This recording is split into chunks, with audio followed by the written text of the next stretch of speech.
All right, it is 1:02, so let's get started today. Welcome to Wong's Kitchen, episode 4.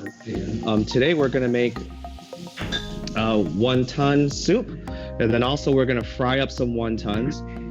But because we had ingredients in the house, again, this is a COVID-19 show, so we cook with what's in the house and what we've picked up within the last 2 weeks. So we had a little bit of cream cheese in the refrigerator. We had some strawberries. So we're gonna stuff some wonton with cream cheese, and then we're gonna make some sweet wontons as well. So like always, we're gonna start with our ingredients. We first have just some chicken thighs. The chicken thighs were frozen in the freezer. So we're actually going to just throw it into a food processor because we need to have it as a ground meat because we're making wonton or dumplings, or Chinese dumplings. All right. We also have some peeled and deveined raw shrimp. And we're going to throw that in the food processor as well. Our other ingredient for our wonton filling, not necessary, but as a family, we like to put in some vegetables, and of course, we always have some green onions in there for additional flavor. And then, as we've talked about in all of our traditional Chinese cooking, we have our soy sauce, sesame oil, we have white pepper, and we have some sea salt that we're going to season the meat with. All right, so let's just get going here. We're going to throw our chicken thigh into the food processor, and then we'll close that up. Oh, before I get it with the food processor, when I was talking to Mr. Cash, he's one of our social studies teachers in our magnet. Traditionally, instead of using a food processor, you would use a Chinese cleaver on a wooden cutting board, and you would just basically use a motion, and you're going to just chop up your meat and your shrimp and your veggies. My wife Stephanie actually prefers doing it that way because it actually gives a better texture to your meat filling. But we're gonna go modern. We're using a food processor. This brings back memories because I will be in my room. I might be doing homework, and my dad would be cooking dinner, and all you would hear is this sound. And just imagine doing that you would hear that sound 10 to 15 minutes because he's mincing up all of this meat and shrimp. So it just kind of brings back childhood memories. So this is a traditional Chinese cleaver, stainless steel. It's actually rather sharp. I don't use it a whole lot unless I'm breaking down a chicken or cutting some large pieces of meat. So let me just get this out of the way. All right, so let's put our cover on our food processor. You don't want to over process your meat, so you really have to be careful. So usually when you're looking at this, you pulse it about 3 or 4 times, and then as you'll see,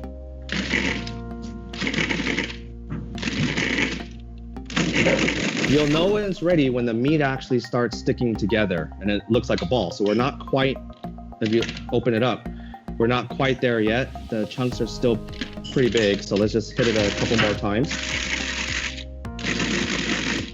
Let's open it up. A little bit more.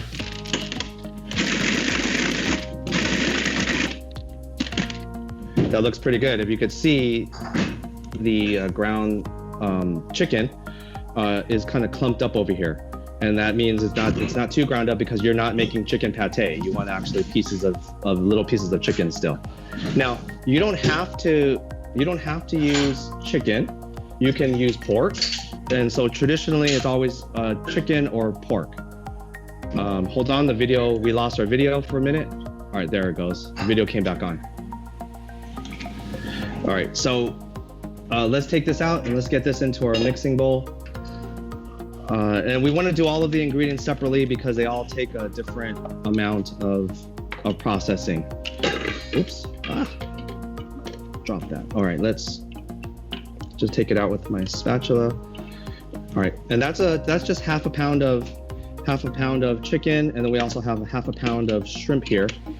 So when you have 1 pound of your filling, you can use up one package of wonton skin. All right, let's get our shrimp in here and let's process that up.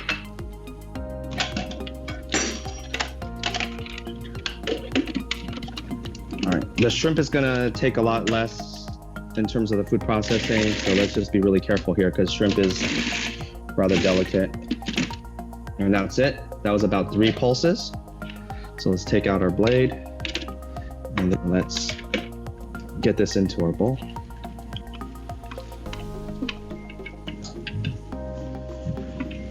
All right, last thing we need to process up is our green onions and veggies. So let's just green onions and veggies and let's dump those in.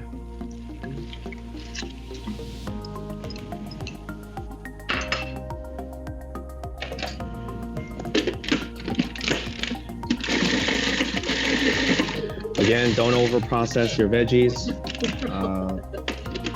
or else it's gonna turn into a vegetable soup here that's gonna be all mushy. So that should be it.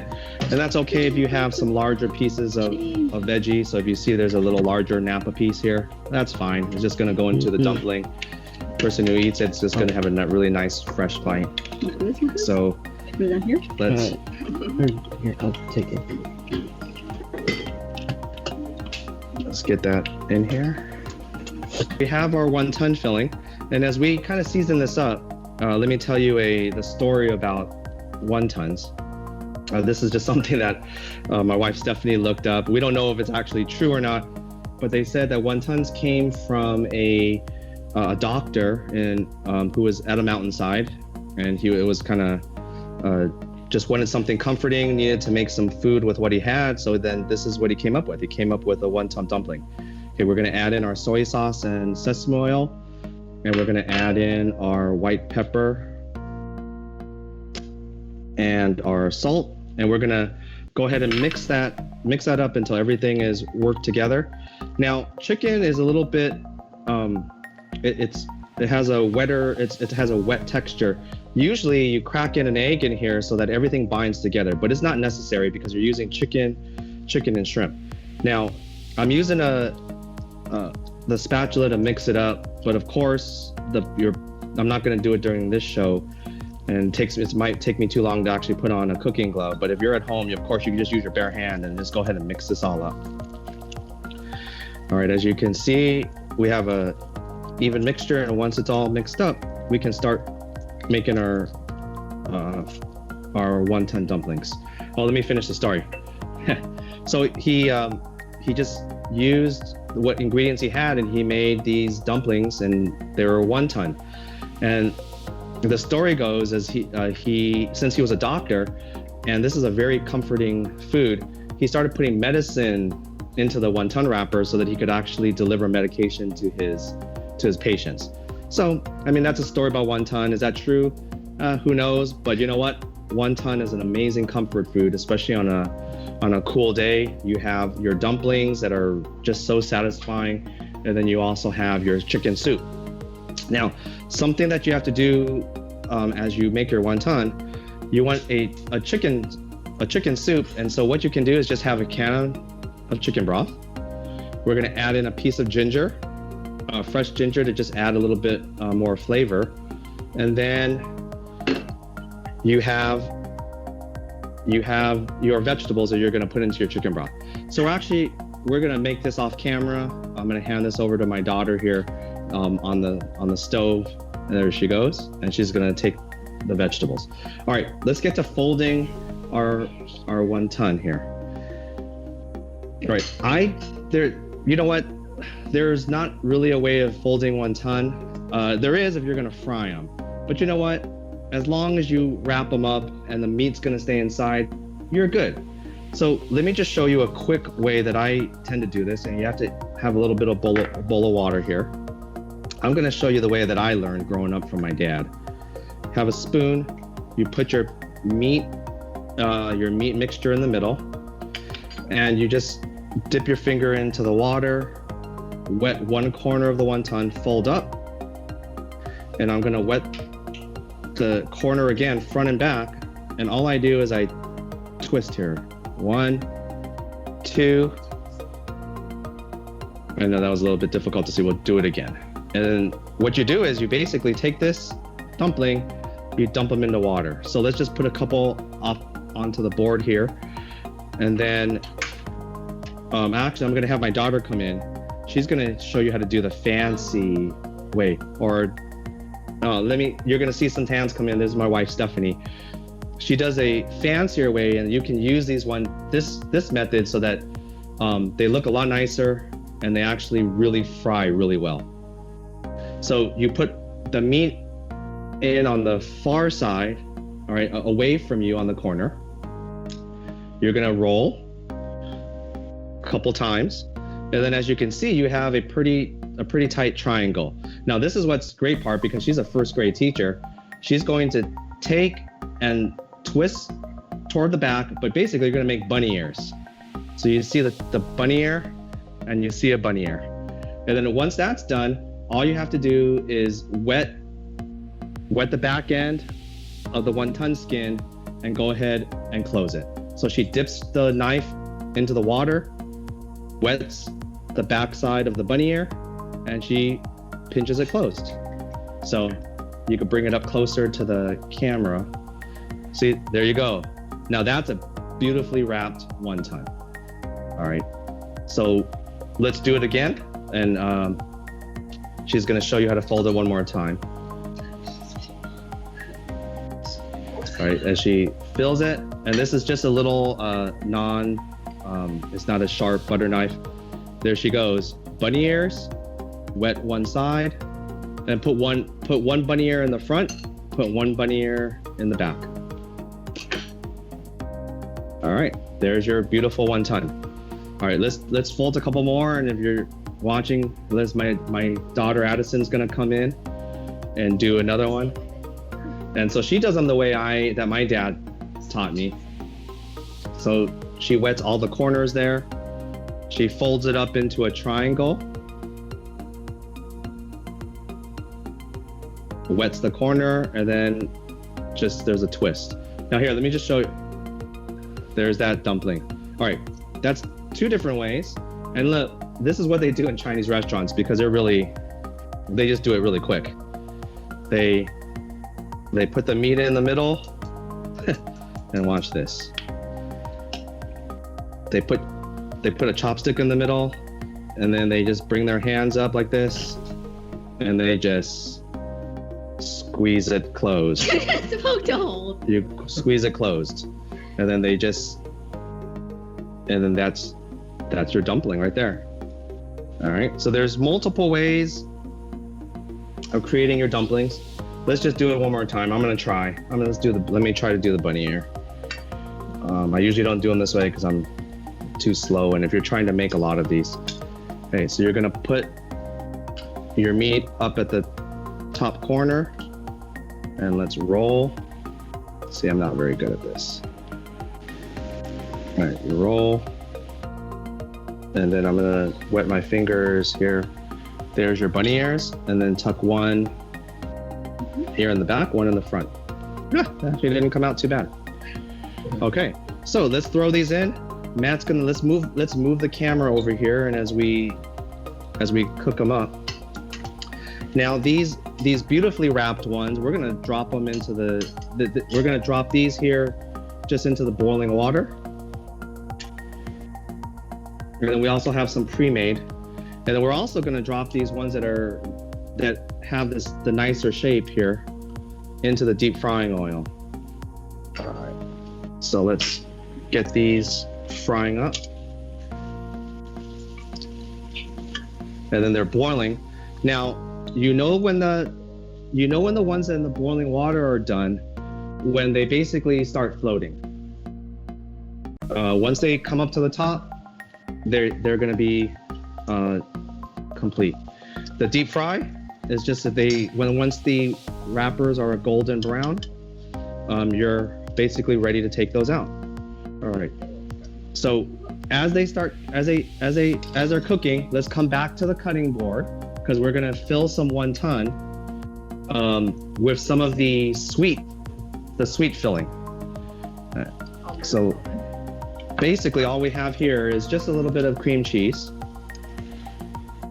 And we're just gonna do the same type, but you have to do the fancy wrap with the bunny ears because we're gonna be putting these in the deep fryer.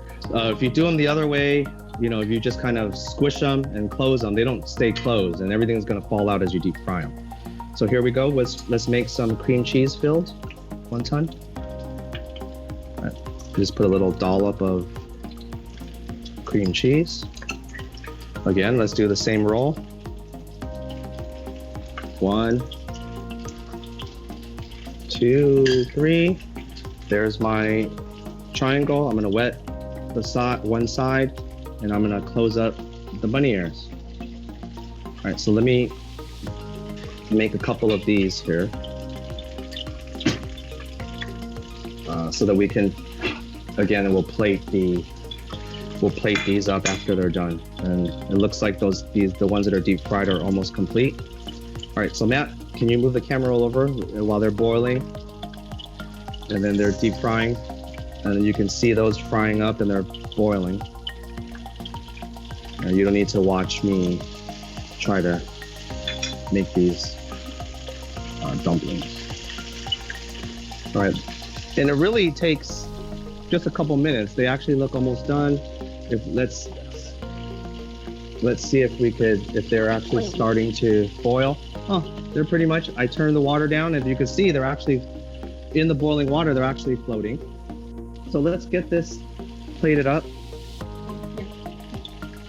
Here's the bowl. Oh, let's put in the soup. So we're gonna be ladling the soup in.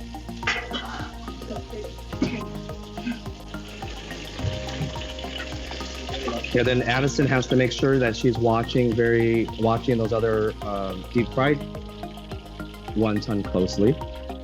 Oh, and it looks like she's pulling them out. And look at that beautiful golden brown color there. Can't go wrong. Hey, Addison, get into the camera so they can actually see the golden brown. There you go. There's that beautiful golden brown. And then here's what we have here. We have our bowl of soup. All right, we're gonna move the camera back over. We have our bowl of soup with the chicken broth. And this is actually kind of a cool story. This bowl with these beautiful designs of the mountains and trees, these actually are from my children's great grandfather. He owned a Chinese restaurant back in the day, and we actually saved these, and these are just part of our collection of beautiful plates. So I can't tip the bowl over, but this is the same design on the bowl because we put soup in it already. So that's kind of fun. All right, I have all right, over here too, we're going to drop in these for the sweet ones. All right, so here's your bowl of soup, and then we're gonna just take these dumplings, drop them into the soup like this, like so. Usually a serving of wonton soup, you know, if you have teenage boys like I do, they can probably 10 wonton or more, but 1, 2, 3, 4, 5, you know, 6 is a pretty good serving if your appetite is just kind of not that big, but it's a good serving. All right, and then here, of course, you have your wonton, you have your beautiful green vegetables, and then what are we gonna do? We're gonna take, like always, we're gonna have some green onions and finish that off right there. Can you drop those in? Thank you. All right, so here's one. This is one finished bowl. We just dropped in our sweet wonton, and then we're gonna let those finish frying up, and we're gonna finish planing those. All right, so it's gonna just take a couple minutes to get those finished up. So we have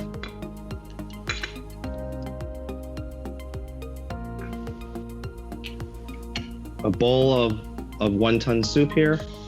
So let's cut on back. We have our soup, we have our chopsticks there, and then we also have our deep fried dumplings. And then we are waiting here to finish up the sweet ones. Sorry, we didn't drop those in right away. So let's just, Addison, it's not gonna take very long because it's just cream cheese. So once they actually get your brown color, and you could take these out a lot sooner because there's only cream cheese in them, there's not any raw meat. So if they have a nice golden brown, she's using a pair of chopsticks to turn them over. Well, I think maybe 20 more seconds, and then we should be good to take those out. All right, go ahead and take those out.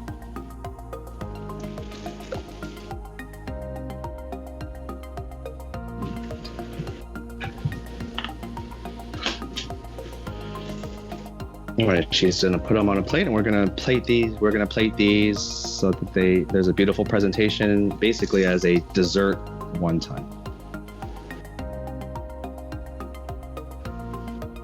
Okay, so let's come on back here.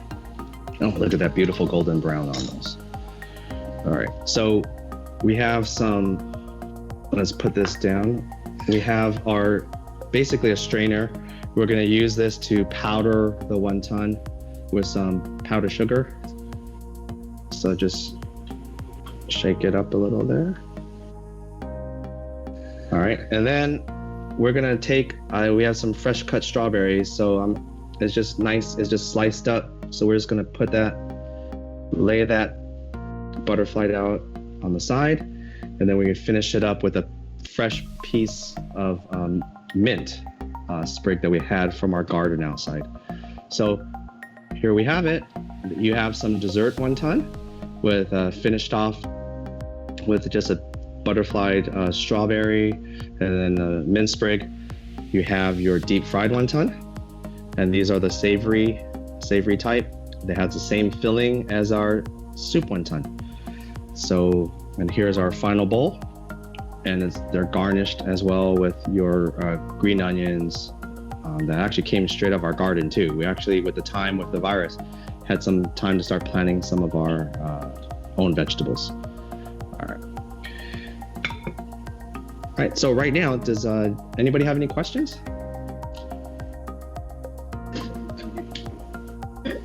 No questions today? Mr. Wong? Yes. It's Miss Herndon. I have a question. Sure. If you don't eat meat, is there something else you can make them with? Oh, sure. Well, you can put anything you like, but if you don't eat meat, go ahead and make a tofu version. So if you use a firm tofu, and go ahead and season that up still with your soy sauce, your sesame oil, your white pepper, you could stuff them with your tofu mixture, and whatever you like in terms of flavoring, go ahead, put it in. And then you could also do it with your vegetables, with the tofu. Right. I think that would be an amazing vegetarian wonton. Cool, thank you. Okay, and of course here, but my daughter also brought out, we made some chili oil. This is a Chinese chili oil. Kind of hard to see, dark. Let me tip it a little bit. But this is just a very hot Chinese pepper with some garlic. There's some black bean in there that you could definitely use to dip your wonton in. All right, any other questions? All right, children, do you guys want to put in a hand and see if you want anything else to eat here? All right, so he's coming in to get a fried. Addison's going to unscrew the top of the chili oil and put some into her boiled wonton. All right, that's just another topping to finish off and add some flavor to your wonton noodle soup. So thanks for joining us today. This was a little bit longer. We had a lot more things to do, but let me just show you the package before we sign off. This is the wonton wrapper. And as Mr. Tapia said, they were all out. He was having a hard time getting these from the market. But these actually came from Ralph's Dynasty wonton wrappers. If you look online on the team's channel under Wong, the Wong channel, I actually listed the basic ingredients to make to make your wonton soup. All right, guys, that's it for episode 4. Have a great day, stay safe, and we'll see you next week. Next week, I believe we are going to make some savory and sweet crepes. So stay tuned for that. Crepes are a very thin pancake that are very versatile. You could stuff them with anything that you love to eat, and they're delicious. All right, see you next week.